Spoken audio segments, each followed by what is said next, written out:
గుంటూరు ప్రభుత్వ హాస్పిటల్ అనే పేరు వినగానే, ఒక పిల్లవాడిని ఎలికలు కొరిసి చంపేసినటువంటి ఆ దృశ్యమే కనపడుతుంది.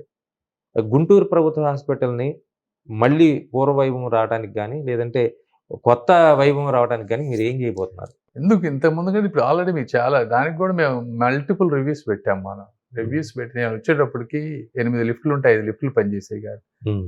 సీటీ స్కాన్‌లు పనిచేసేవి కాదు. అంతా టెస్టులు బయటకు రాసేవాళ్ళు. అంతా ఎక్కడ పోయినా వాసన. హ్మ్. ఎక్విప్‌మెంట్ చాలా ప్లేసుల్లో ఉండేవి కాదు. స్టాఫ్ కరెక్ట్‌గా వచ్చేవాళ్ళు కాదు. అక్కడక్కడ కరప్షన్. ఇవన్నీ చాలా ఇష్యూస్ ఉండేవి. లేతే పార్కింగ్ ఇష్యూస్ అని, క్యాంటీన్ ఫుడ్ ఇష్యూస్ అని, లేతే ఒక 3, 4 బిల్డింగ్‌లు ఆగిపోయినాయి. ఏది క్యాంటీన్ బిల్డింగ్ ఒకటి, అటెండెన్స్ వాళ్ళ బిల్డింగు హ్మ్. ఇట్లాంటియన్నీ. హ్మ్. అవన్నీ ఫిక్స్ చేసుకుంటూ వచ్చాం. చాలా సీఎస్ఆర్ ద్వారా ఎక్విప్‌మెంట్ తీసుకొచ్చాం. ఒక అకౌంటబిలిటీ క్రియేట్ చేసాం. ఒక హాస్పిటల్ డెవలప్‌మెంట్ సొసైటీని యాడ్ చేసాం. వాళ్ళు మంత్లీ రివ్యూస్. నేను మళ్ళీ ఎవ్రీ 3 మంత్స్‌కి రివ్యూకెళ్తా ఉంటాను. 100% అద్భుతంగా జరిగింది. కొత్త వెంటిలేటర్స్ తీసుకొచ్చాం. ఐసీయూ కొత్తది యాడ్ చేసాం. ఆగిపోయిన బిల్డింగ్స్ అన్నిటిని సీఎస్ఆర్ ద్వారా మళ్ళీ బిల్డ్ చేస్తా ఉన్నాం. హ్మ్.